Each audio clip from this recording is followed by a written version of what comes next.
députés et sénateurs, vous avez un rôle à jouer pour aider à corriger les excès du passé. Vous les collègues du Grand qui quittez les groupes armés, je vais le dire.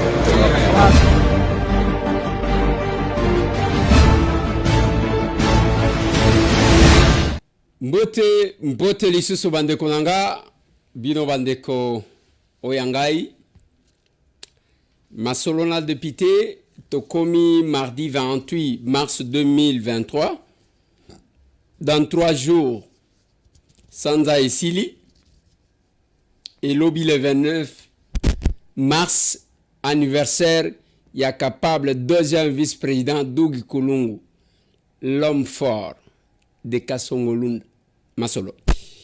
Masolona de Pité bandeko nangai eza attaque salemi lelo na RTNC Kisangani. 2 personnes tuées, plusieurs blessés. Qu'est-ce qui s'est passé dans ce numéro? Oui, dans ce numéro de l'émission.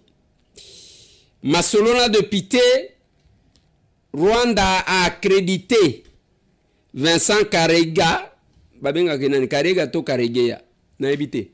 Karega oyo azalaki ambassadeur na ye awa a Komina Belgique. On va faire une petite analyse. Masolo. Incident dans le ministère, il y a affaires, affaires étrangères. Nicolas Kazadi, nouvellement reconduit, humilié devant les bâtiments. Masolo. Tokolobe la risque au ba Congolais ba kozwa pona ko vivre. Bazo vivre na pasi. Mais risque. Masolo. Masolo na de Pité tozala ki lelo na une forte délégation ya ba oyo batinda biso ko représenter bango na parlement. Nos électeurs en tant que député national tozala ki na ministère ya infrastructure tozala ki na batu ya cité Pumbu batu ya Ndanu wana tozana Moamba bandeko ya Lalu tozala ki na bango tozaki na bandeko ya kuna na champ de tir tozala ki na batu ya batu nini lisusu tozaki na plusieurs groupes otos kendaki nango bazalaki ebele tokena bango pona kokutana na mineta pona ko échanger na ye sur makambu ya érosion makambu ya banzela musala don de Pité c'est ça c'est dans ces numéros toko sala moi commentaire. Tozo kende malembe à la fin du mois de mars. Tosenga kibino lisungi. Tolobi que tozana posa ya mbongo ya ko déposer ba candidature ya ba capable. Ce qui ozana $1000 au pesi biso na pesa ki numéro ya ko souscrire kokoma na plus 243 891 515 061 plus 243 891 515 061 kuna okomi kombo na yo olobi kombo nanga eza Jean na vandaka na mboka ya Irlande na kopesa mbongo boy kombo nanga yangoyo numero nanga yangoyo na kopesa na date boy ezana ba o bazo pesa mais numero wana eza ya kotindela mbongo te eza ya ko souscrire pona kotinda mbongo soki olingi otinda monnaie électronique nazo pesa bino ba numero mibale awa Orange Money na M-Pesa o ba lobipe na moni bakomi PayPal ba numero wana ya liboso ya Orange Money eza plus 243 898 553 817 plus 243 898 553 817 wana Orange Money soki olingi otinda na M-Pesa eza 081 640 85 67 081 640 85 67. Pona lisungi ya mbongo o tolobi ya dépôt ya candidature, pas autre chose. Eloko mususu te. Wana numero mibale ezaka pona soki okolinga kosunga biso pona mbongo to sengaki. Soki mutu akoki kosunga biso na $1000 pona dépôt ya candidature ya bakapable. Mais pona ko souscrire okokoma kombo na yo na plus 243 891 515 061. Wana okomi kombo na yo numero ya telefone biso tokobenga yo. Masolo, oui, masolo. Tobete lisolo bande konangai.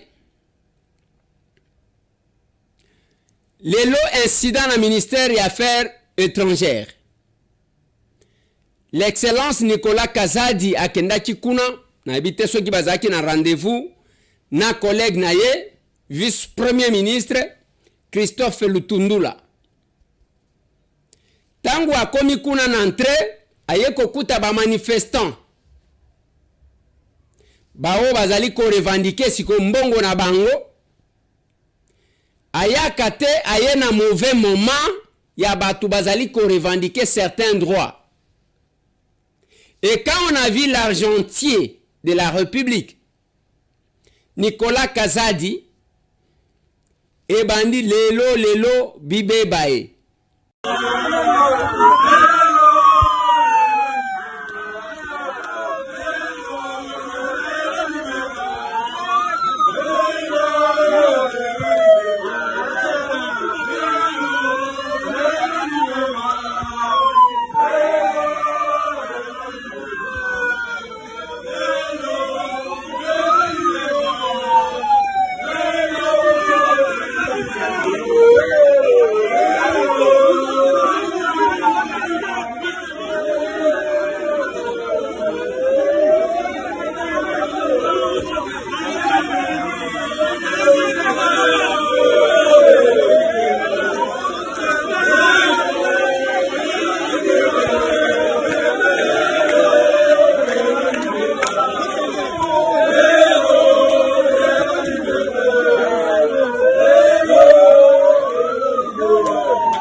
Bazo salaka na ba selfie. Makilana mai esangani. Et tangu incident wane salemi, ça commence à se commenter dans tous les sens. Bamsu balobite Christophe Lutundula yebi makambo asali a piéger moninga na ye. Bamsu balobite Lutundula biso to yebela ye na makambo wana te azaka mutu ya kimia azaka mutu ya calme. Maintenant nyonso wana, qu'est-ce que nous pouvons retenir? Le gouvernement venait d'être reconduit. Bakotisika batusi sinde babakisami. Sinon ba garder même taille, même personne presque. Ba OS6 bakwei et ne ba estimati ke bango bakokati kozala te. Mais batu wana bazokota en contradiction avec le peuple. Yango ngana lobaki des fois la vision que nous avons. Ce n'est pas la vision qu'a le chef de l'État. Ou peut-être tozomona ke ba wario se basala ke le côté. Et ça peut-être rapporté au chef de l'État zanango. Pour le kongana yebi, chef de l'État appelle ça sama lukonde un mois ya kosala évaluation de chaque membre et gouvernement. Mais c'est pour que le rapport qui a été déposé est tel ici que batu basala ki malamu. Mais oyoto vivre les lots. Et ça comme une contradiction entre ce que le rapport a donné et la réalité sur terrain. Voilà pourquoi je ne cesse d'insister. Bandeko bakoti, ezala ba Jean-Pierre Bemba Gombo, ezala ba Vital Kamerhe, ezala ba Mbusa Nyamwisi. Nazo senga kabino ba émission nanga ezotikala. Pardon, bokoma na sukate bolobi ke auto démissionner. Parce que politique na Congo koma ya muto akei azui mongo ako servir peuple te faute de bilan ako démissionner à la dernière minute. pour avoir un discours. Vous avez vu, moi quand j'ai constaté ça, j'ai démissionné à Bandi Koloba, oubliant que Bibembezak n'a pas de tiroir. Oui, Bibembezali. Bangonga otozo kende à campagne, l'utilisation des armes non conventionnelles. Mukolomoko akolila. Ba pesibino ba responsabilité. Les services sont censés avoir fait musala na bango sama lukonde atalisi que ba wario se bazaka ba wario se bako sala musala. Mais nous sommes représentants de ce peuple là. Nazomona batu Eliezer les balobinini les plus malheureux ceux qui n'ont ni Eliezer ba kete oh balobi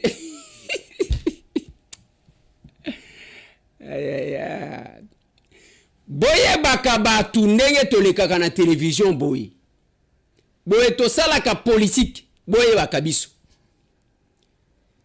ce qui le lot il arrivait que le chef me propose que na sala quelque chose, je vais le faire et je vais faire la différence. Mais ce que yangote na kwa vouloir ye soit na koboya sans à défendre les combats qui a mené le chef de l'État, la magistrature suprême et les valeurs que nous avons. C'est la différence que nous avons, Bandeko. Je suis représentant de ce peuple-là. Nous prenons le pouvoir de l'amour. Voilà pourquoi nous sommes avec ce peuple. Et non l'amour du pouvoir. Ceux qui batengate, n'a commis un aigri, n'a commis ceux qui est frustré, n'a bandi koloba biloba loba te. Ça, ce n'est pas ce qu'on prêche à l'action commune pour la République. Voilà le pourquoi de la création de ces partis-là. Ezana bato belé basala opposition en mboka oyo parce que ba se retrouver te. Politique ya autre toi que je m'y mette te. Biso, nous critiquons ce qui ne va pas. Nous applaudissons ce qui va. Lelo na descendre na zalaki na ndanu. Na kenda kuna na loba na bana ndanu ke ngai na za politicien ya lokuta te, ngai na kosaka te.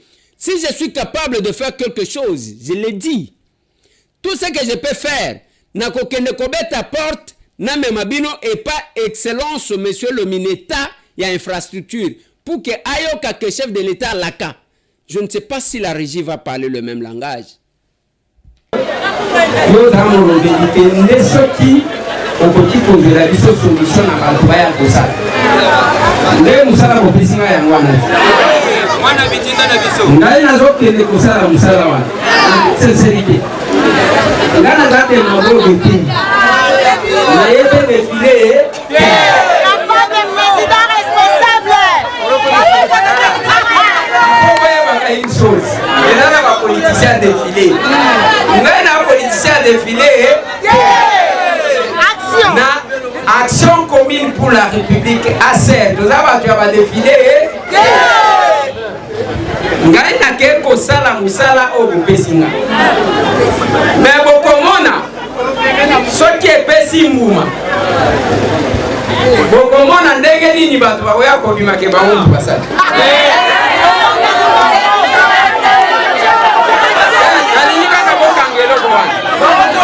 Nalobi boy.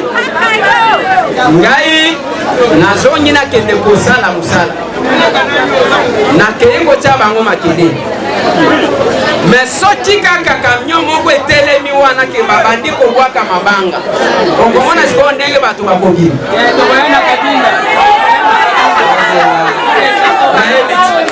Nani ba politicien ndenge bazala. Na yebi ba politicien ndenge bazala. Aussi to plaider cause ya bato belé. Dès que tracteur est telemi au moins il y a une banderole, il y a une récupération politique. Donc, et ce que je vais faire pour que vous allez assurer à Moussalanga na Doussa. Tata, lorsqu'on a fait un mandat, on peut faire un numéro de séjour. Oui. Je vais vous appeler. Il y a un ministre, il y a un infrastructure. De l'État, ils ont Papa, na sisi.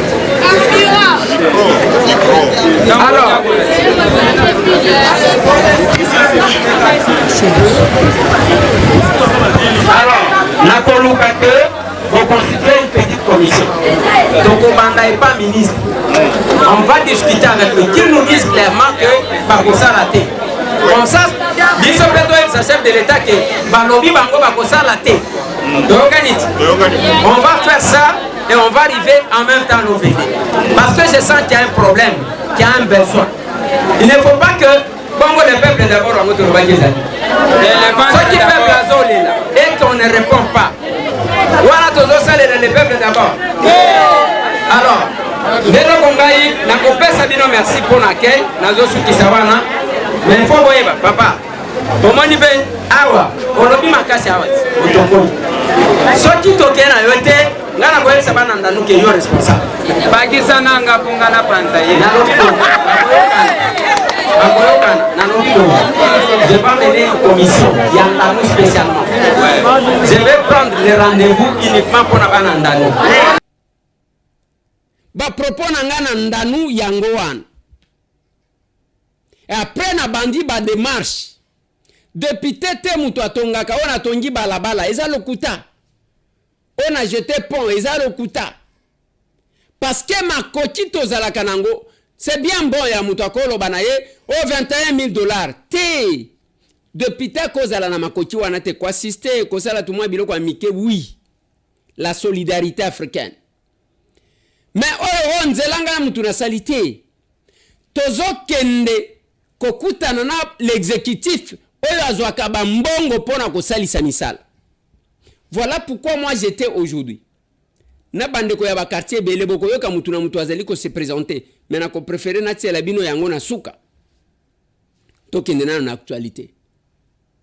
Et je dois dire merci na Mineta Alexis Gisaro.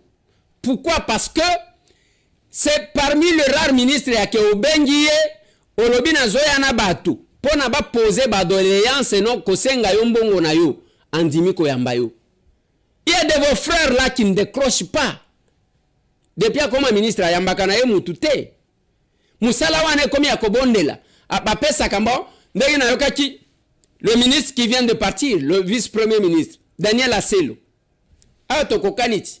Tozoni ndenge moko bien sûr que ye héros azana bozui azana ba mituka asia zui ba mapango et ça bien.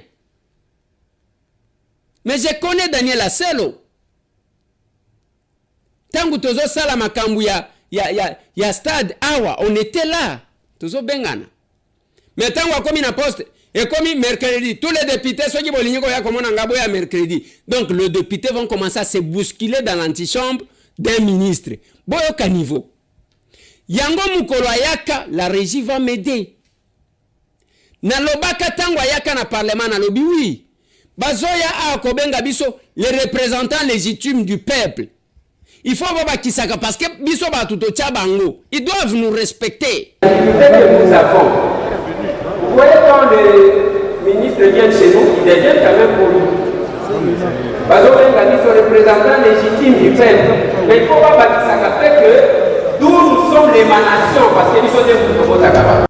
Biso tozaba député te ya komata ko gitaka na banda kwa batu komata ko gitaka na ba te na sala kayango te soki na que j'ai un problème à poser. Au comment nanga est pas mandataire, j'ai un problème à poser parce que il y a ceux qui m'ont élu qui me demandent neti aw. Nazo bunda pour que na kitana na général Silvano Kasongo. Kuna na cité maman Mobutu. Insécurité ya kosakanate lobi bakuluna babomi mutu na moi. Un garçon en plein jour.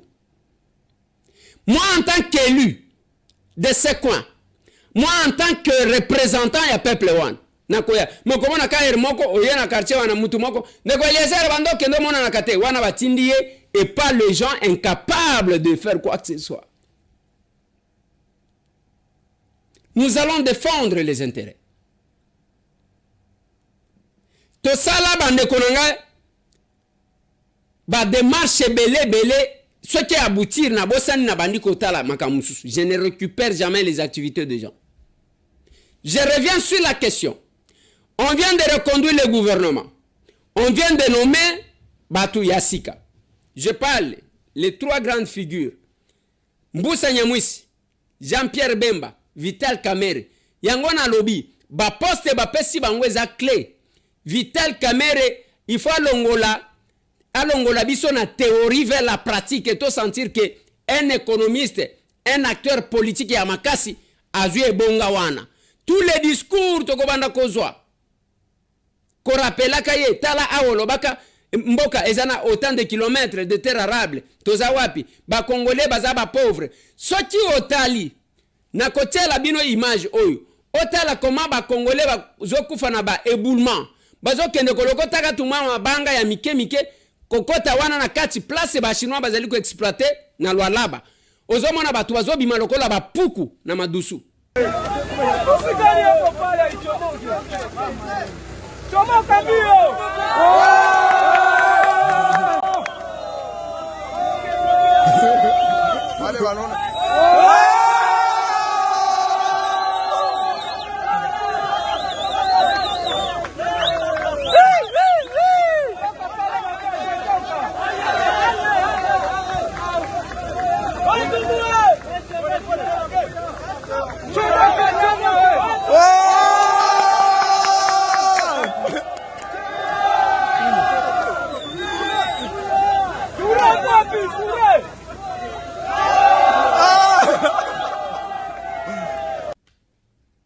Heureusement, l'un d'entre eux s'est encouragé, qui a cherché à sauver les vies à Bandekunaye. Bazobima. To ebite batu boni batikala kina katiwa. Bandeko. Les Congolais bakolo richesse, bakomi lokola ba mandia. Yondo kovanda kuna, ozobete langa lisolo ya nenge yo lingi katanga koleka batu nyonso. Moi j'ai vécu les katanga de la Jekamine. Les Congolais se retrouvaient na ba misala. Babisu wane zote ozoyo kaka butu batu balala kate. La fin du mois bozo kende kuna ba msusu bazo teka ba marché zali. Ba marché zali batu bazo kende kosomba biloko akolea okomona ba sake ya base semu les obima kuna ba makayabo ezobima. Ba cantine zawana. Les katanga que nous avons vécu nous autres. Wana ba katanga wana okomona ba wana ba Moulendambo Jean-Pierre azo patronné, vous sentez qu'il y a quelque chose. Les loto komi oyo katanga ya ba commissionnaire musala ka kolobaka lobaka kofinga ka batu oyo aza katangete musala ka yangoa diviser pour mieux régner. Et les lois là ba ela ba congolais bazo souffrir ndengwana. Ok, n'est pas ba chinois wana ba beta ka bango na ba carrière na bango wana bosi bomona autant de vidéos. Et je vous ai fait voir ici. Chinois ko ute pa na bango, ba tse na mutu ke ba congolais bazaka ba miyibi, atongi magasin sans toilette, azo sala ka buzoba na ye, atie na sacha pesi kongola kende ko bwaka. Ba kolomboka. Les Congolais na lobela bino na munoko nini? Émission on a sala kango na lingala. Et à l'Assemblée nationale, nazo swana kana président Mboso parce que j'ai opté pour que mes interventions ezala na lingala. Ngana zo lobela ba payata. Bino bato okena kola ki sabatu français. J'en ai connu même ba collègue musus. Non, il faut quand on intervient, il faut intervenir en français. Na lobité papa. Ngai na koloba na lingala. Que mon intervention soit en lingala parce qu'il s'agit d'une question d'argent. Honorable Président,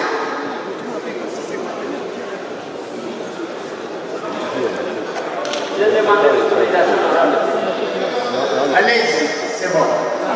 Merci, honorable Président. Honorable Président, parce que chaque fois que nous sommes dans Makamambongo, nous sommes dans le français. Conséquence, c'est ça que Makamambongo soit qui tombe au collègue, cette la zone. Maintenant, quand on a l'ingala, on va Honorable Président, d'abord, nous allons féliciter Madame à travers le Président. Mais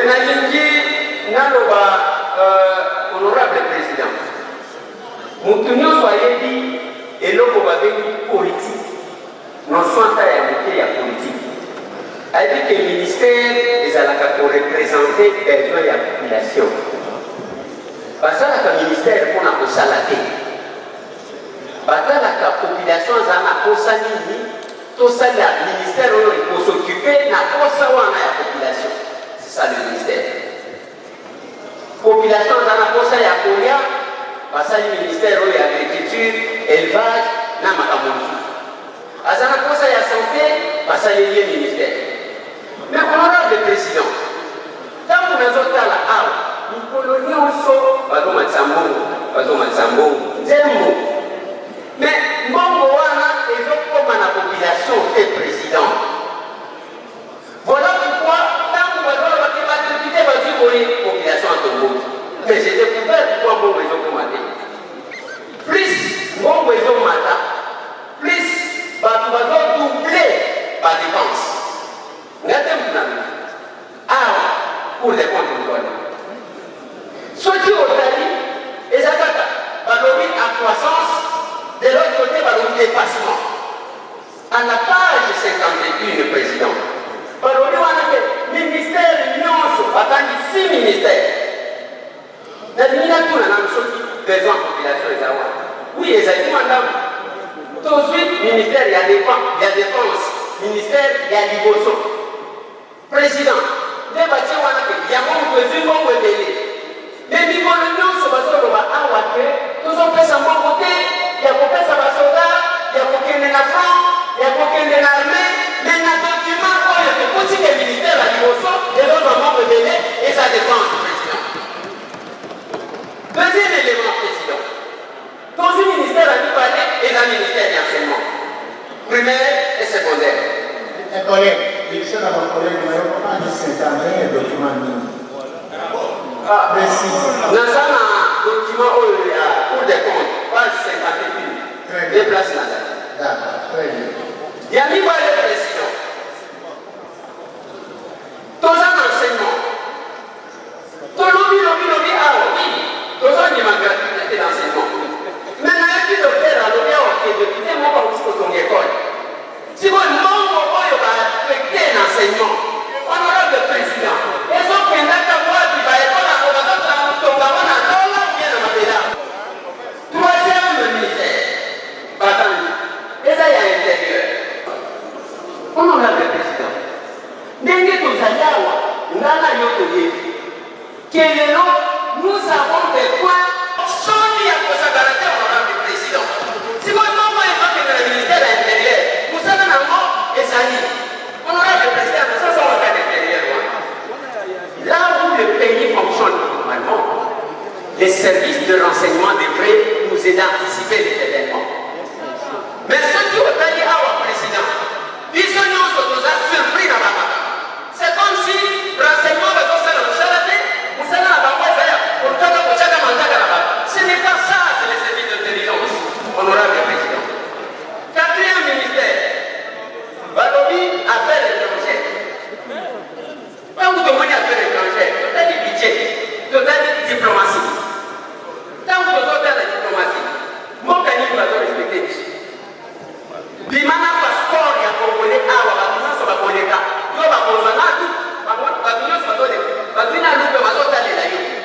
les données que je vois à président, nous pouvons avoir le passeport et visa, il y a combien de publicité à la Simon. Nalobi, heureusement, nous avons remercié le président. Il y a changé la collègue. Président. Pourquoi ça m'a construit dans ma pays? Non, suivez. Chaque pays a sa réglementation en matière de l'utilisation. Ce pays est respecté. Il y a des aspects que vous avez soulignés, l'insécurité. Ce qui se passe chez nous, ça les indigne. Je suis d'accord avec vous. Mais respecter les Congos est respecté. Nous sommes respectés. C'est quoi c'est allez-y. Maintenant, c'est souvent une expertise, expérience, mais nous avons appris que les habitants, nous avons fait ça au ministère de l'État. Nous avons fait il faut qu'on ait 10% pour la caisse nationale. nationale ya péréquation. Parce que qu'est-ce qu'on a mis au Sunga qui est équilibre, il y a pas ETD. Ce qui m'a dit de l'autre chose, et comme le baron va gagner déjà parce qu'il n'y a pas d'équilibre. Honorable président, tout le monde a un maman. Maman, il y a 10% à Colomba, il y a la caisse nationale de péréquation. Bachaka to bachaka. Ce qui bachaka, bachaka colonie n'est pas mis combien. Honorable président de l'autre qui s'est déroulé. Président, il y a un Colomba qui dit nous c'est la théâtre. Alors, il n'y a jamais posé la théâtre. Il y a posé la formalité de l'honorable président. Par conséquent, ce qui commande clarté, il y a un rapport au président. Aussi, il y a besoin de la loi de Tché, tout ça, parce que les 5 minutes de silence. Une seconde alors. Merci, président. Besoin de la population est à toucher dans Madame Et ça, le pôle va créer un monde qui a été par institution et un monde qui a été. Nous devons orienter vers le secteur qui va toucher à la population. Et va nous sentir croissance. Il y a ma recette pour la salle de la discussion au niveau prochain. Honorable président. Merci. Mboka na bino oyo ba chinois bazoya kobwaka ngunda, ba libanais bazoya kobwaka ngunda, ba indien bazoya kobwaka ngunda, bino ba kolomboka boyebi elengi nango te. Eza lokola eloko moko ya valeur ba pesi mutu aliboma ayebi valeur nango te akopasula yango. Vous avez un pays merveilleux. Quelle que soit place au kokende. Ce pays bokozala nango mi balete. Le Rwanda, tobengani awa, Karega, soki Karega, comme on a eu mususu, Vincent, toki wana ba crédité na nini, na Belgique. Toyebite mission ba pesi. Toyebite. Est-ce que c'est parce que ba combattant bazakuna, ba congolais bazakuna, ezana plan nini? Rappelez-vous, mwana mobali wana azalaki na Pretoria, azalaki na Afrique du Sud, accrédité là-bas. Baye babomi ba les opposants ya ba Rwandais babomi bango ndena condition na babengana yi aye awa to bandi agression o bandaki comme protection de la minorité entre guillemets. C'est comme si ezana batu bazana tribu majoritaire na mboka o quand on ne connaît pas l'histoire du pays on raconte sa vie babengani ye wana batindi kuna suka je sais que ba Belge ba ko bengana kai. Parce que azana ba mission yemo kwa yebi nini asalaka. Nini asalaka. Le Congo, nous devons protéger, c'est notre patrimoine commun. Et l'oko etiabiso ensemble. Même nengo zomona batuko fingana kawan. Et l'oko etiabiso ensemble, c'est le Congo. Mais ce qui mboka ekei, voilà là où moi je vois les choses. Lelo na Kisangani en plein jour à 13h, lelo le 28. Batu baye masasi côté ya RTNC. Batu mi bale ba kufi ba soda bazoki ba policier bazoki. La population yé ko zomon ko na bango ndeko beta ko beta. Maîtriser la marque. Ule type tumekuwa tunashimama pale kwa nini kwa parking ya nini kwa station ya petrol maisha. Tunakuya masasi na njalia kwa RTNC. Ya FM mwenzetu pale hivi. Akasema akaambia Sadiki hii masasi jinsi inalia hivi. Hii masasi ya kuua mtu inasikikanaka kusema. Na risasi yenyewe haiue mtu. Inasikilizana. Kwa masasi nege beti boy. Masasi yo baboni mtu. Papa pe mwana. Biso tokati siko to côté ya ndako ya chantier. Na tokati pa boye. Moto moko atebese bimiku na mpangu ya kosakana te. Aye aleki atunzela ki moko na moto. Azinzela leki pat abati côté l'Assemblée nationale. Sikoyo tibo ya kufi oyo aye makolo. Ao pakata mbangu. Agumbi wana na place de la femme. Awa face ya hôpital ya polyclinique Papa Gaspard. Et puis bobo va approcher. Azo beta batoni va approcher boya beti yo box. kata na biso ya parking oyo bayei na mamso la station tellement que esika oyo place oyo bato bazangaka te nde masa na biso kakule alandi ye aye bakangi elongo na bato ya OCC nde bakangi ye bamaîtrise ye abandi obete mabanga etinaki akuti polisi bayaki 5 minutes après nde bakuti basi bamaîtrise babeti mabanga bangatre quand même. Bandeko, tozana temps moko très difficile. C'est là que M. Tambou, en tant que patriote, nationaliste, n'a lobby que soki toke na maponomi na condition oyo. Oyo bakotika la na ba territoire wana bazui ata carte te oyo ezali ko attester leur identité d'être congolais. Bakozala banini okolobananga yumbi beni bute. C'est comme si vous êtes prêts pour les élections. Bison action commune pour la République. Ba plein wana monaka, pas plein ya kosomba na mbongo. Plein de personnes convaincues. Kasumbalesa na tshela kibino bomoni siège na Kasumbalesa. Kala mingi te na Mokambo. Na Sakanya.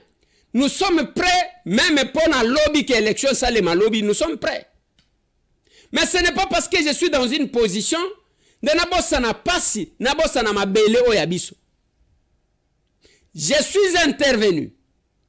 Je pense que la régie va m'aider. Boyoka Mukolo tozo débattre sur le calendrier électoral. Qu'est-ce que j'ai dit? Calendrier à session. Oyo. Na lobby honorable président. Soki ya lobby eza, m'as-tu vu? Na lobby na ye oui. Soki eza yango, j'accepte si je dois défendre. Honorable président, honorable membre du bureau, estimés collègues. Je vais aborder la question numéro 6, le point 6, en rapport avec les contrôles parlementaires.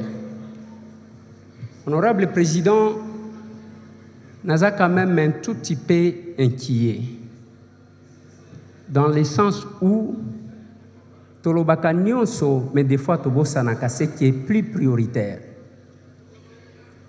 Nakatia contrôle parlementaire, Uchi Kolobango, honorable président, ba collègue ba Uchi Koloba awa, ba msou bazana problème ya ba machine, seni ezo posé problème, enrôlement ba tout banrolé ba touté, mais honorable président, tozana ba compatriote ba moni ata possibilité à comment la machine wana te pour se faire enrôler. Honorable président, nazo proposé que la priorité de cette session, que ce ne soit pas Kobenga Seni Aya Awa, honorable président, que ce soit une plénière qui sera consacrée à l'évaluation des accords que nous avons signés avec d'autres pays, tant sur le plan économique que sécuritaire, honorable président. Honorable président, les lots nous sommes bêta masolo bêta parce que le Congo existe. Soki totali accord oyo basala sur le plan militaire sur le plan économique honorable président na ebité soki maponomi yango to kende ko sala ngo na lola. Honorable président, ngai nazo senga et aussi à mes collègues députés. Tout le monde a que Makambwezo Salimana Est. C'est notre pays qui est en danger. Les élections, nous allons les organiser parce que le pays existe. Sans l'existence du pays, les élections n'auront pas de sens. Totika Kozalaka ba égoïste à réduire le Congo à Kinshasa. Je suis élu de Kinshasa, honorable président. Mais Nganazola la parce que les accords qu'on a signés sur le plan militaire, Toyebite, lelo nambo kanabiso to yebite nani azana kati nani azokota nani azobima, mais nous restons là na fonctionnement moko ezali ko affaiblir même d'effort notre armée est en train de fournir, honorable président. Voilà pourquoi, honorable président, ngai nazo senga à notre bureau et à mes collègues qui me suivent que il ne faut tout mon que oyo salema wana ezaya batu mususu etali biso te balobaka que ce qui est chaku ndeke kosekate. J'ai aimé les adages ya collègue Bolio oyaye awa autant zali ko illustrer ndenge nini biso ba député tous ensemble autant il faut tous appeler au sérieux cette population là qui est en débandade à l'est du pays. Je me demande, honorable président, ce qui t'osu en priorité tel l'aspect sécuritaire, tokozwa kanine, même awa, na ouverture ya session, au PCBiso ba précision, même na Kinshasa awa na Maluku, batu bazakuna. Mais tout ce que nous voyons, ezaya que machine est tombée en panne kuna, oyo asali kuna, mais ba oyo ba komona yangote. Et nous oublions, honorable président, que ba carte oyo batu ba kozo, ezaka carte d'électeur te, quelqu'un peut ou ne pas voter après avoir pris sa carte, mais ça fait office à carte d'identité, honorable président.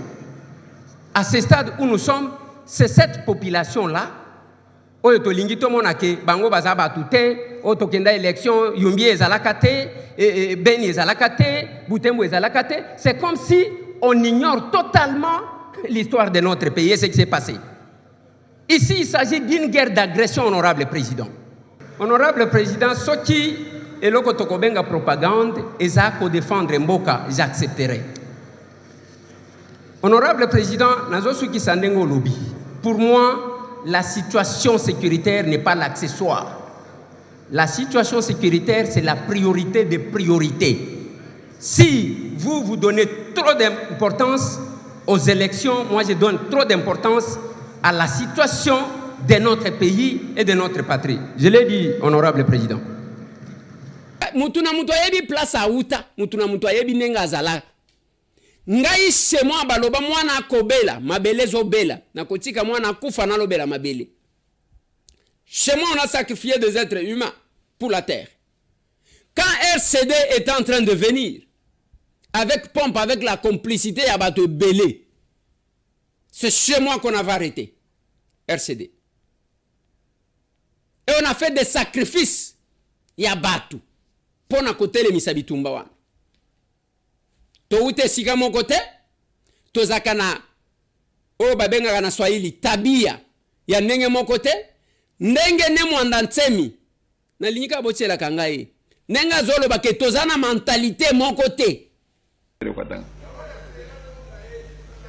Chaque gouvernement va kosana mboko yo ba tete la minene bazanga kate de grands poids lourds balotundu la ba che okitundu ba mende ba tete la minene bazanga kate.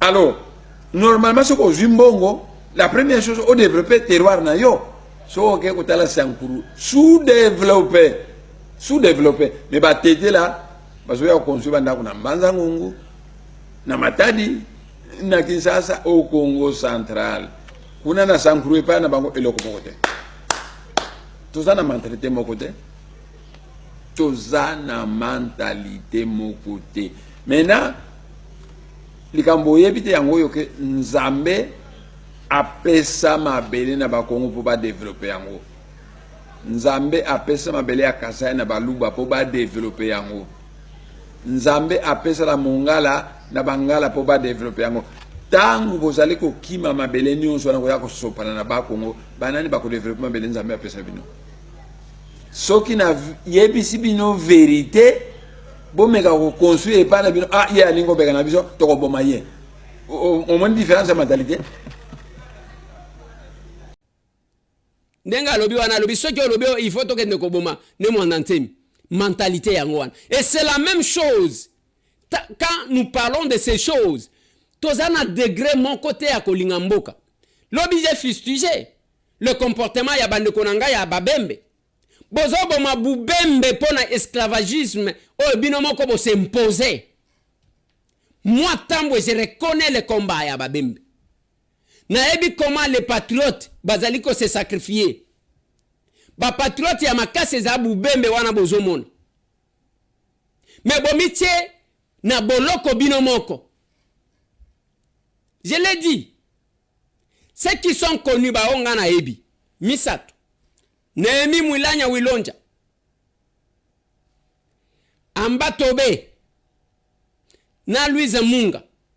Bango siko batikali na position telle que les fidèles des fidèles d'Israïs 100% baza bango. Pacte, engagement bazaka nango biso to yebite. Mais Boubembe a pris en otage. Alors que Boubembe et Bundelaka envahissent contre les envahisseurs. Et Batongo bozo soutenir bazalaka na banani. C'est une contradiction. Contradiction wana tant que kolongwate na kati ya Boubembe ba vidéo ranga ezoti kala ke monsieur Tambo alerta Boubembe. Il faut une autre classe. Muto oya kokaki kozala kembo ezaye. Eza le patriarche Cosme oyo azalaki na ICCN. Wanande aza wanazaka yesko azolobaka ke ye aza technocrate, ye aza politicien te. Nde mutu peut-être akotaka na ba makambu na bango te. Mais siko ngana zo mituna ba nome Boubembe te ba nome Babembe te biso ba patriote bazo kufa bango nde ba bundaka. Mais ba kokende kozo mutu ateka ka makala ba yeba tieye. Vous ne voulez pas vous engager dans le parti. Ngai soki otali batu ba yambanga na Iowa. La majorité Babembe. Je vis dans ce milieu-là. Je connais la combativité de ces gens-là. Mais ce qu'on me tient en prison, n'est-ce pas travailler boy. Au commune, kuna ba parti boni, ezali ko fonctionner et qui sont à la tête de ces partis-là. Prenons conscience. Tous ont conscience. Vous n'allez pas rester là-bas pour bandiko se plaindre. Bako kende ko zo mutu tate kaka tomate yaka ewa kuya hapa tukunome ministre. Ayiko vile.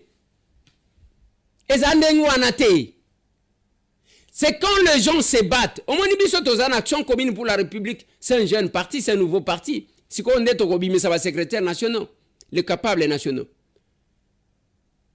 Banda ko bunda. Kolanda te comme lokola batata mikolo na zo mona babandi ko kende kwa dere na UDPS te na UDPS ba dera kana age wana te. Mame.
Ata soki osali ndenge nini oke ko adhérer kuna un jour bako rappeler yo.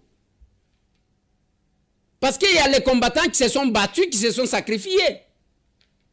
Ba ebi ndenge baya bazo mona bino lokola vous venez par opportunisme parce que l'UDPS est maintenant au pouvoir. Soit pour se protéger.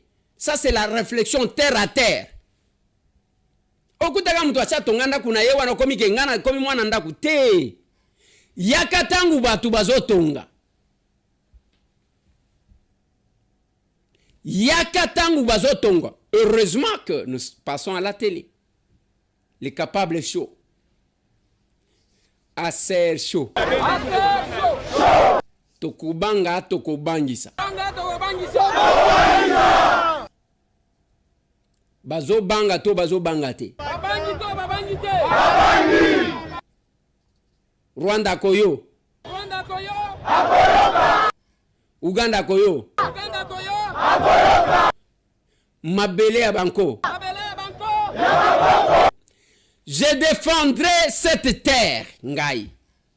Vous pouvez me traiter de tout. Mais batu bayebi ngai, même batu mutu ako critiquer nga kolo baka tikatanga kombo monsieur Tambo pour que balanda ye. Nous connaissons. Ngai Tambwe. Gambo. Toyebani. Toyebani. Na lobia toyebani. Lelo na keka na plenaire na signé na kamati nzela na kena ba électeur nanga. Bokolanda plusieurs quartiers. Bandeko ya Kimvula, bato à camp de tir, champ de tir, bato ya Manenga, bato ya Cité Pumbu, bato ya Ndanu, bato ya Matadi Mayo, bato ya Matadi Kibala. J'amène tous ces gens-là, ndende boyena salaka. Je dois encore dire merci na Mineta Alexis Guissaro qui ne cesse d'accepter de nous recevoir quand nous venons avec ce peuple-là. Parce que depuis à salaka nzelate à salaka ponte, berojon te, erojon na biso lukunga, ezoko kalisu sute makambu ya basake. Il faut travailler salem. Suivez cet entretien et cet échange. Tokotie labino moulayi penzate, je pense que bako kata bako zo batu mike maloba muke ya batu. Il y a Excellence, monsieur le ministre, il y a M. Tambwe, comme ça, tozonga.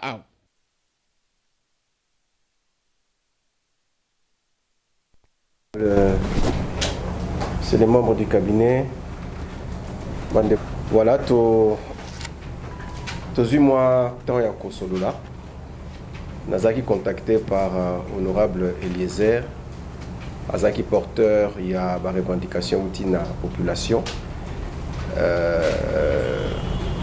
Tosolola qui est na téléphone, tokanaki que tokuta na lelo, on a tout échangé un peu par rapport à ma préoccupation wana. Alors tu veux moi tant mukenaye. Alors on a repéré maloba, peut-être qu'on a circonscrit sous cadre oyo écoutani sipso lelo et puis ensuite tu reçois temps ya ko échanger en fonction bien sûr ya ba moi mituna oyo kozala. Honorable Malobe Panay. D'abord, Excellence, je vous remercie pour la disponibilité. Merci. Échantillon oyo moni ao. Les baoba la tsanga veste pour na comme député. Donc, échantillon oyo moni bazaba électeur na biso. Na senga ki bango suite à ba doléance. Toza na problème ya bérosion. Toza na problème ya nzela ya ndanu na limité. Ngai naza député à pointé, nazo exercer mandat sur le plan national. Voilà pourquoi nous plaidons aussi. Naza ebi à Moambate, naza ebi à Lukunga awa. Donc comme on a que nakati awa na kopesa bango maloba selon ba représentant ndenge na yebisaki bango na ebi ke ozana misala ebele. Tokoza yo temps ebele tenga pe naza na plénière nakati plénière parce que ba obatinanga na plénière bango. Alors yo ke la biso moi moké to kopesa bango mama lo ba expliquer yo le pourquoi il y a déplacement na biso na bureau na yo. Mais déjà Excellence avant que na pesa bango maloba na bité ce que vous avez au courant que université à Kinshasa er moko bato bazo le kalisu te côté à Istem.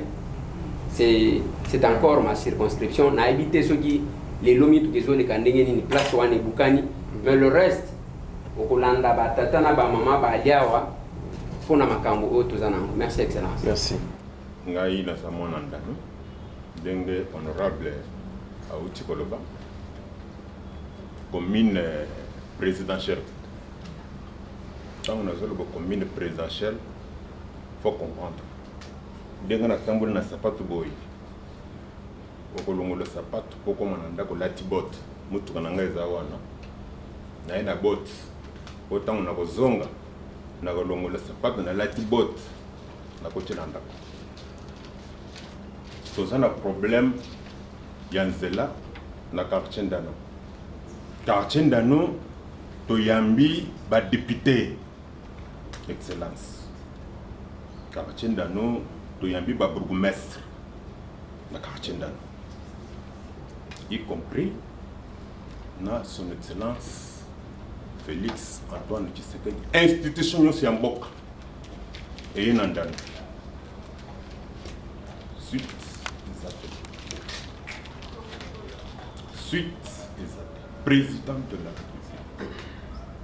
Notre institution et Nandano, et Tamboli, et Latibot, Tinandano. Suite des appels. Tout le bani. Ngana kitaki Nandano. Nakuti demande des amoko. Donc Nandano bazana banzela mi bali pam. Oizokota Nandano. Et kuna, le problème n'est pas Yabatou Baki. Ce qui nous a beaucoup plus touché, c'est la promesse du chef de l'État. Parce que Kolobelate, aux la bourgmestre, pendant que le chef de l'État est passé, a promis Bango que Bakosala Nzela Yandano et Kokakosalema, lui-même le chef de l'État. Alors, Banandano, Batikalaki, Nalikambouana Bakanyango. Tant qu'on a na kiti, de Bayaki, Batondi va poser problème. On a lobina Bango que. Et là, on a un parlementaire. Je vais poser votre problème à son excellence, monsieur le ministre d'État, pour la infrastructure. Ce qui a messa à Bisabiso, ce qui dossier à niveau. Bref, nous avons un problème d'accès. Même ceux qui continuent à Moutuka, nous avons un problème. Donc, alors que Bazaka Nanzela mi balé, il y a une revendication à Bango. Je pense que c'est ça l'essentiel. Oui. Ouais. Pardon pour notre excellence Malo. Pour des sonnettes aux abans Nandano. N'a pas la coup de terre pour Essimba quand même. Nandano, il y en a plusieurs sociétés. Oyezo ça la fierté. Mais la société wana est tongi ba immeuble. Oyezo la kisake vie à côté wana. Mais na nyonso yo batongi wana. Abattoir eza na kati. Chef de l'État a chialé kaki. Azana promesse ne batunde bakwa rappeler yete. Mais ceux qui ont moko misimbeli makamboy, aux une décision na biso ya banandano en charge. Son excellence na yebi ke tozui lobby ko poto kotani na yo. Sunga biso quand même na situation oyo. C'est-à-dire le kola mbule no kiboy, zelo etondi mai de bordaka yaka na côté la biso. Alors bayaka kusunga biso souvent na basak na ba camion ya mabele toko tondisa tokangi tout ça la digue des situations mususu et c'est un peu pour vous donner ce qui se passe pour le moment. C'est catastrophique. Avec les 2 premières pluies qui ont commencé, nous avons d'abord la canalisation de Cheval qui est cassée. Donc quand il pleut là, c'est vraiment la rivière. Alors maintenant, toutes les eaux qui viennent de l'Ipen, toutes les eaux qui viennent de Pigeon, tout se dévaste sur maternité. Et maternité, tout vient chez nous. Et comme ça ne va plus à Lukapi, ça descend chez nous. Donc chez nous maintenant, sur les 400 mètres qu'on avait de canalisation, il nous reste moins de 30 mètres. Et les dégâts sont énormes. Énorme pour le moment. Et maintenant, qu'est-ce qui se passe? Le danger qui est là, c'est quoi maintenant? Toute cette boue qui vient de chez nous, à la tête de la Lou, elle va s'entamer en dessous du pont de Makelele. Donc, quand il y a une forte pluie, qu'il a plu à la Lou, vraiment c'est un casse-tête pour passer sous le pont de Makelele. Ça vient de chez nous là-bas. Et le pont qu'on voudrait construire, qui est en pleine construction sur Kanlouka, il ne servira à rien tant qu'on n'aura pas arrêté ça. Je vous dis, c'est devenu catastrophique. Catastrophique. Les dégâts en perspective qui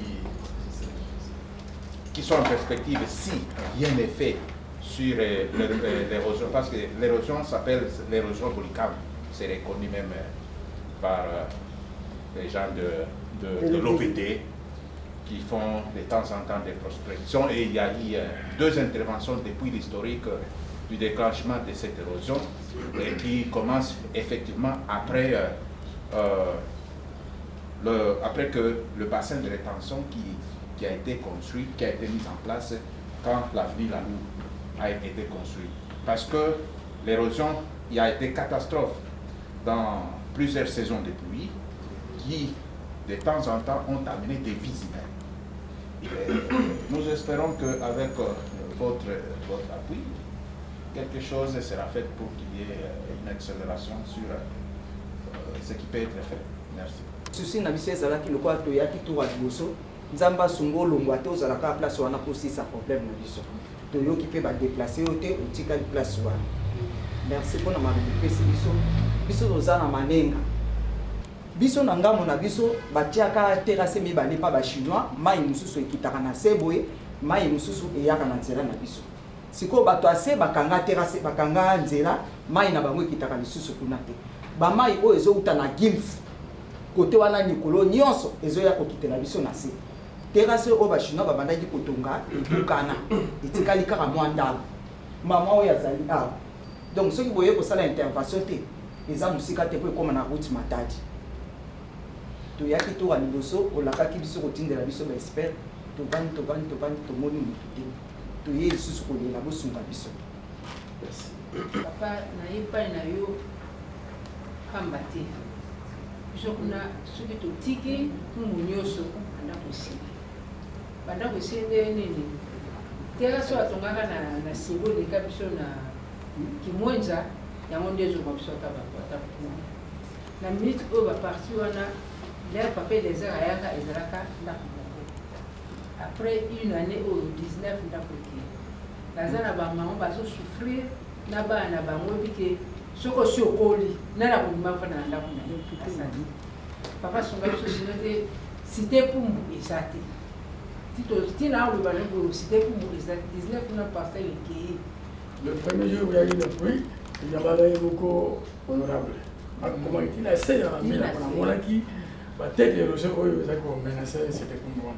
Pour tenir le vaisseau à Jean, pour elle, quand on a dit que nous avons zéro mois de Tondaki, pour nous préserver mal, pour essayer de savoir. Na appui de rétention. Oui. Na vandi na ngomba kikusa, kota chambiti. Papa, toluki moyen, poto ya tomona yo. Nzamba sali ngolo lelo nde tomonani na chandeti toza na nzela te tobimaka na entrée du corps ya badiadingi alors toza na érosion moko ya makasi papa na nga nzela eza te kobanda wangu bato bayebi pe bayebi wangu bakoyeba kotina se nde nzela eza te bandako ekei soki lelo tokiti na nzela otala yo moko peut-être bayebi biso te yango nga na ye mpo bayeba biso nzela ya nzita soki basaleli biso yango na terase tondo masusu entrée du cantin na kabadeli to masu te tondo maka wangu ipeni mbala mwa chef Loseke quartier Matadi Mayo 2 kuna na sepeli makasi lokola mbala liboso tokoka koyeba kokutana na mokonzi plusieurs fois oso okoma bien sûr bambula eutikali kobeta awa ya le 12 au 14 décembre oyo bato bakufaki ebele oyo bokende kokunda wana bambula wana esali biso mabe ndeni mai à partir ya Mankok ekiti en vrac eye vers Campem ya Matadi Kibala. Alors bachinois batimolaki caniveau juste na bapériode oyo mai ekoti na libulu na bango ekiteli biso epa général Kinsepa yo kakalela de temps à autre. C'est vrai, général aza région à Kolela, pas seulement général, parce que tout le quartier, plus de 13 000 habitants, nzele katani, na sepeli pona yeko zwa net liloba, mutu ya vers Yasuka pona nini. Biso pas seulement nzela, 13 000 habitants, même nzela makolo. Ezate. Moto, nzele zate, mituka nyonso depuis le 12, til lelo 3 mois, mituka nyonso ya Matadi Mayo, et yebi kobimate, c'est un culte de sac pour yebima na babal. Moi, ezate. Voici de liens ya Matadi Mayo. Donc, tozali ba innocent, toza ko endosser responsabilité, ya musala mabe, oh ba chinois bazo sana baba amunen. Donc c'est jusqu'à présent, nan ba silicité. Bazaka wana yo rokuta, des traiteurs sont là, ils sont en train de dormir sur la route. Elle m'a dit le chef de localité, non, les capables, c'est un autre service. Nous sommes des agents informels. Dans les canaux, na kuta chinois là là. Tracteur de là, chinois là à Tchèque. Ah, mais n'est chinois là là. Pendant que kuna nzele zate, maye zate.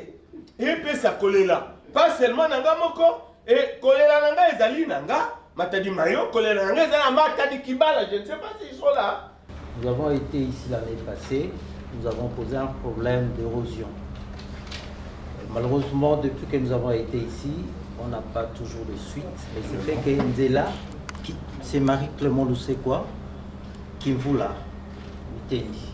alors, tête en érosion, et Fouami, Banda qui vous là, à qui vous là, Banda Koussous, Koué, et tête Koussous Yassika, et ce Fouami. Venez un peu voir qu'est-ce que vous pouvez faire pour nous.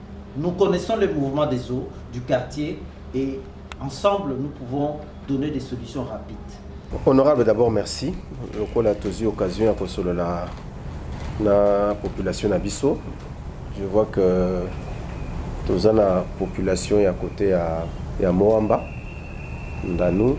De l'autre côté, tu as la population de Lukunga. De manière générale, ezala monga fula ngaliema to je crois que c'est essentiellement monga fula na ngaliema essentiellement.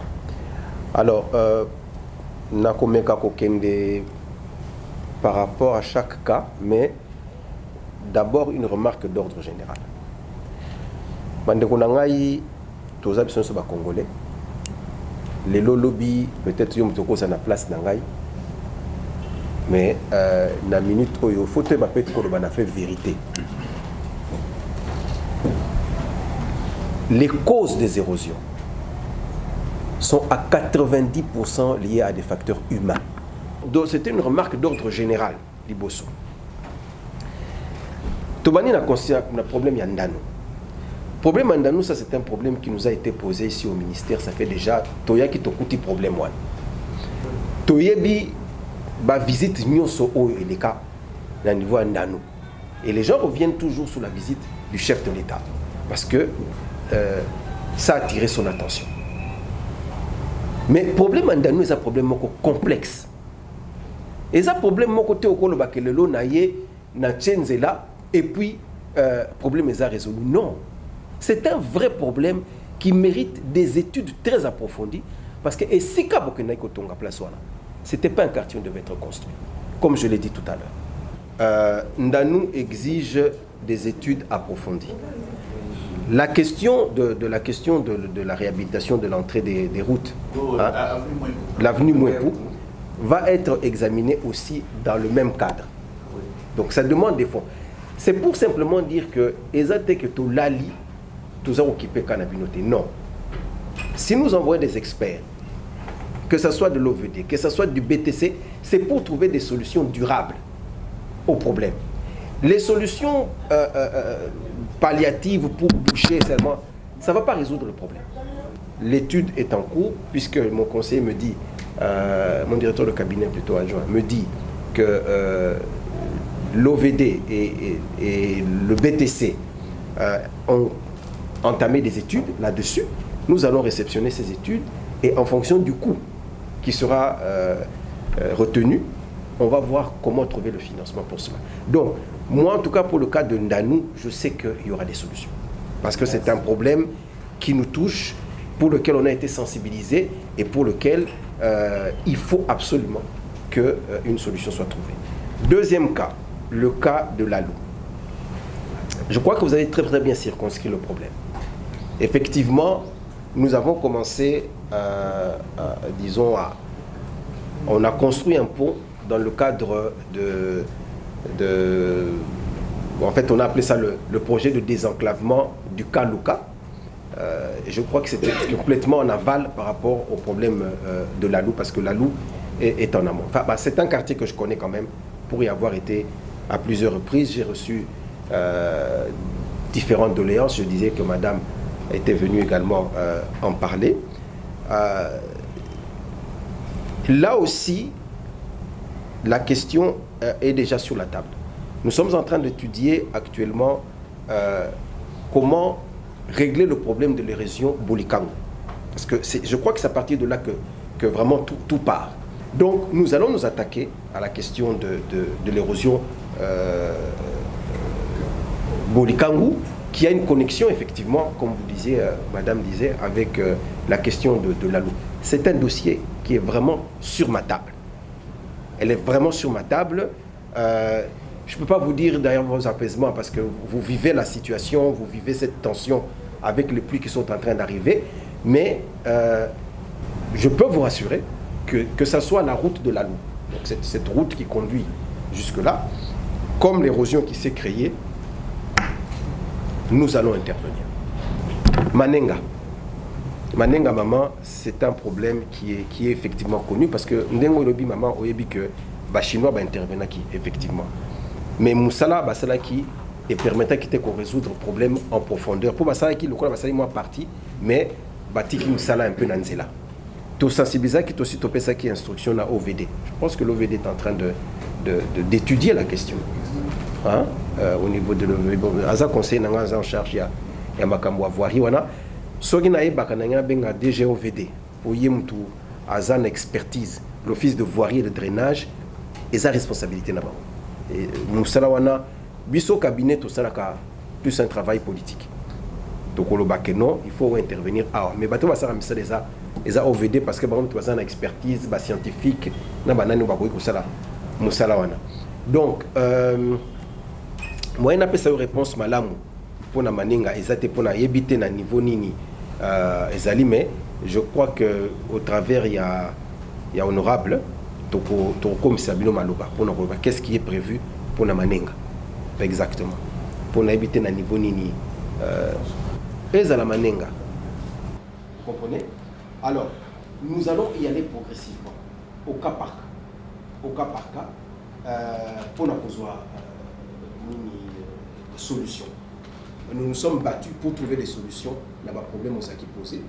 Ou on peut poser les lots pour nous avons des solutions. Voilà.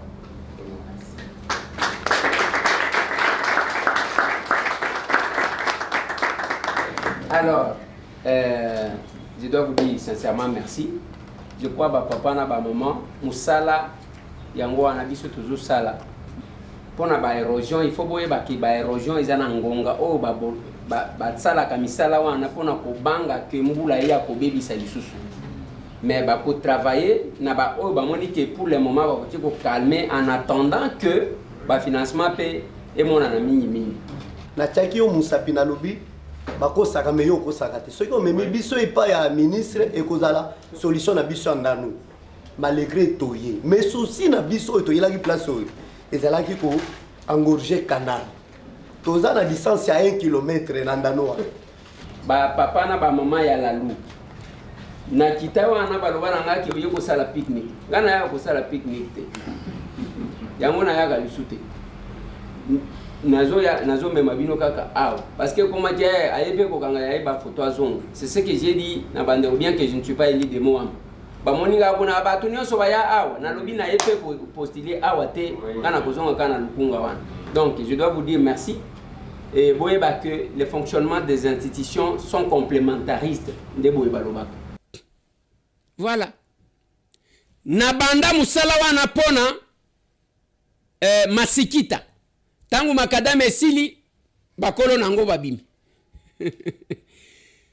Na sala yango pona Dumez.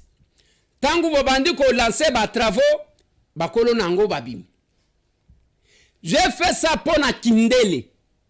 Tangu kaka misale bandi na moni même ba conseiller bazo uta na présidence bakolo nango babim. Na zakuna te na lobi même na ministre que tozo pekisa te mutu akende kokanga ba photo kende kokanga na yo ba photo. Mon souhait n'est pas d'aller na banda kobeta ka ba tour bazo filmer basi ba filmer nga je connais les érosions ya lukunga bande kwa la luba lobaka nangaki bon oye aw na zonga ki lisusu na bango lelo naza élu ya mo ambate tangu na kena ndanu balobi na suka tata oyo alobaki na sengle bokomona ya komi azo témoigner na salle tous ceux qui ont parlé là-bas lelo tozalaki na bango naza mutu te na lekaka na télévision pona kokosa soki l'action je n'ai pas mené je m'étais même oyo na sala tango bato bazoke kokanga ba photo nga nazo tala kaka nazo seka naloba na ba collègue nanga ba élu ya Lukunga toza ebele tosale la peuple oyo nous sommes 14 tokowele la nini mutu moko ta kokipe ba poste nyonso et tozwa chance tozalaki na 3 ministres parmi les élus de Lukunga Tony Mwaba Kazadi Molendo Sakombi et Cheribin Okende 3 élus na Lukunga et je n'ai cessé à kolobake est-ce qu'on ne peut pas se mettre ensemble et tosimbani tosali quelque chose. Ça c'est la vision de M. Tamboué, ça c'est la vision de la serre. Le pouvoir de l'amour et non l'amour du pouvoir. Bando konanga devenir capable. Tala ndenge kasumbalesa eninganaki. Et maman capable, Hortense, s'ils peuvent se mettre devant. L'évangile est bien reçu par le public présent qui prend sur coup la décision d'adhérer volontairement à la vision du leader Eliezer Tamboué. Venu de Kinsenda, Sodimiko, Whisky, Koyo, Kasumbalesa Village, Bandundu et Kambassa, ils sont tous et désormais de la serre. Installation et adhésion faite, seule la gratitude et la joie sont lisibles sur le visage de cadre des Kakalombo l'exprime.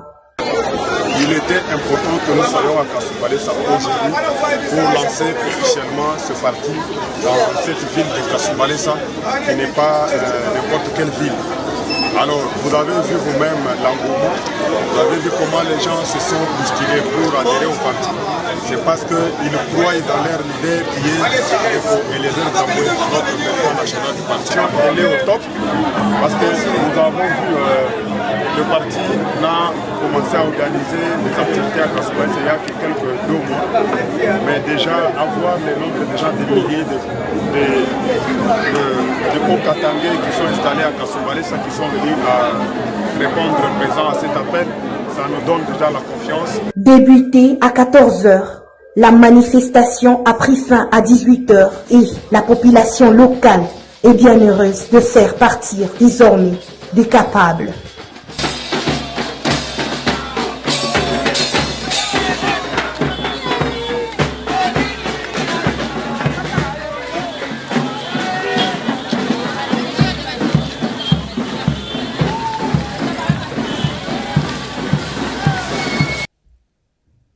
Tozana ministre te ya ke batu bazolanda ba poste.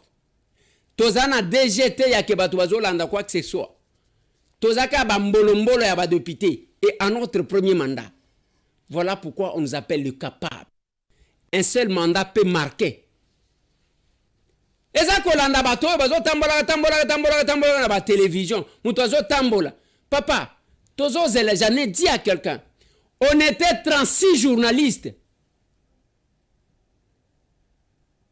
L'excellence Kabulo Mwana Kabulo était ici dans Lukunga Awa, numéro 200. Ce n'est pas le fait de passer à la télé qui fait lire quelqu'un. Mais batala kamutu angona nos otinda kende ko représenter yo. Ce qui est aventurier, c'est que yo moko pe aventurier. O lela lobité. Ce qui va kosomba conscience na yo. Ngayanga musala yango wana. Bana ndanu na lobaki na bango je ne suis pas élitango bamoni oh Eliezer toma balobi kaka batu ya awa na lobi na zoya ko postuler na Moamba te le loba na Moamba bazo senga ngake yaka o postuler na Moamba tika Lukunga. Oui nous sommes capables, oui nous sommes unis, oui nous sommes en action assez. Voilà pourquoi biso toza batu ya action commune. Toza batu ya alliance te, toza batu ya union te, toza batu ya action. Ce qui nous unit, c'est l'action. Na lobi na sali. Libanda na koloba na ba plateau. Et makamunga na lobaka. Ce qui olandi okomona okope sanga raison olinga te. Je l'ai dit. Bande ko soki toke na élection na sens oyo. Loba nenge batieli biso gouvernement oyo. Igwe. Jean-Pierre Bemba Gombo. asala tout pour que tozala na kimia à se battre parce qu'il y a un secteur wana bangona bambusa nyamwisi coopération régionale na ba Vital Kamerhe total à ce qui se passe. Mais ne restez pas distrait bandeko. Personne qui viendra faire quelque chose à notre place. Je salue toujours Nemonante, mais je salue toujours l'abbé Blaise Kane. Bakomi ko prendre ba politicien quand même kende kotonge pa na bino atanda kwa lokuta. Il a fallu que l'abbé Blaise aloba pour que negosomba ka mwa lupango. Soni. Bosomba banda kute, bosomba ba terrain botonga. Allez, toko zela bande konanga mbongo ya to déposer ba candidature ya ba capable. Biso to wana mbongo te, soki otali na échange patriotique. Okomona ke biso to senga ka batu baya ko tia mbongo, on n'achète pas les consciences. Bana lukunga ba betaki ba circonscription nyonso $2280 plus 500 000 francs. Yo pesa la nengwa na soki mutu musu ako ya lisusu pa na yo. Ale telangana nzembo nanga ya kitetela wana oyo bayembelanga na ferme na yo kananu biloko ngo ye mata.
Kao makambo anka yango wana.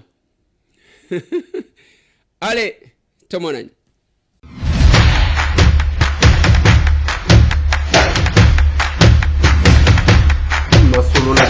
Honorables députés et sénateurs, vous avez un rôle à jouer pour aider à corriger les excès du passé. Vous les collègues du Grand qui quittez les groupes armés, je vais le dire.